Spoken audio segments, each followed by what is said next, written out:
नमस्कार। आज आलोचना करवा सिंहमुख प्लॉट।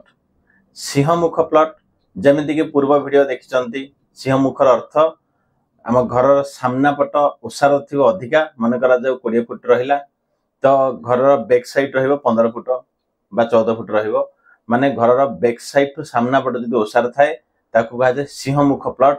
ये सिंहमुख प्लॉट जदि आपणकर अच्छी जदि आपणकर अन्य कौन जगह घर कर वर्तमान प्लानिंग ना सिंहमुखी जगार ही घर करेंगे बा निजर व्यवसाय संस्थाटी करने चाहूँगी तेबे सिंहमुखी बा सिंहमुख प्लॉट रे केउं भलिया प्लान कले आपण घरटे करें एवं से घरे सुख शांति उन्नति करें। व्यवसाय क्षेत्र तो सिंहमुख में अति भल बासगृह जदि करुँच विशेषकर केउं विषय प्रति ध्यान दे करेंगे यार प्रैक्टिकल मैप टाणी देखा सिंहमुखी प्लॉट रे आपण केउं भलिया निजर बासगृह करें।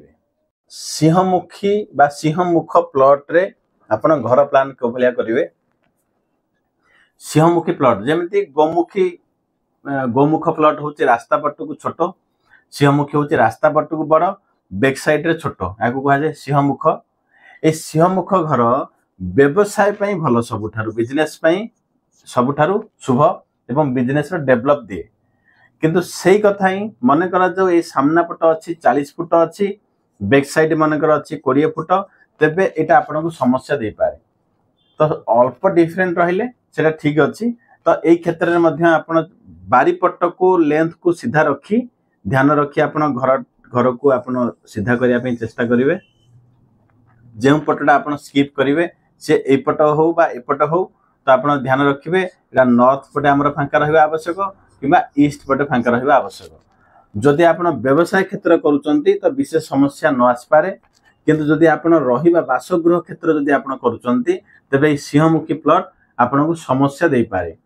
तेबे जदि आपण ए सिंहमुखी प्लॉट आपण पाखरे अछि अन्य जगह वर्तमान प्लानिंग नाही तेबे एई जगह आपण घर करि परिबे घर को सीधा करिवे बा घरटी को आपण सीधा करिवे बाकी जहा एरिया रहिला ए सब आपणकर जोटा कि गार्डन करेंगे आपणकर बाउंड्री भितर ताकू रखिकी अन्य व्यवहार करेंगे किंतु ध्यान रखिए प्रायतः बेसी अंश पूर्व को किंबा उत्तर दिग फांका रहा आवश्यक दक्षिण पश्चिम दिग को या बैलेंस करके आपन रखी जदि प्लान करुचंती यार सेंटर ठीक आसीबो यार दिग भी ठीक आसीबो तेबे कोनोसी समस्या एठी आसीबो नाही। जदि सिंहमुखी प्लॉट नौचंती एभलिया विचार करके आपन प्लान करेंगे।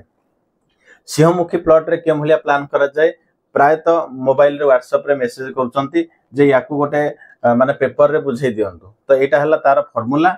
सिंहमुखी प्लॉट जदि आपण नौचंती तो आकू भीतरटा को स्क्वायर करिवे जदि आपण रेसिडेंस उद्देश्य रे करचंती एवं पूर्व दिग उत्तर दिग को ही फांका रखिवे दक्षिण पटे प्रायतः चेष्टा करिवे माडी करिया लागि हमर जागा पछे पटे 2 फुट जाऊ किंतु आपण घर कांथटा को सीधा रखिया पे चेष्टा करंतु तेबे जाई आपणकर घरर ग्रोथ आस परिबो। धन्यवाद। जय जगन्नाथ।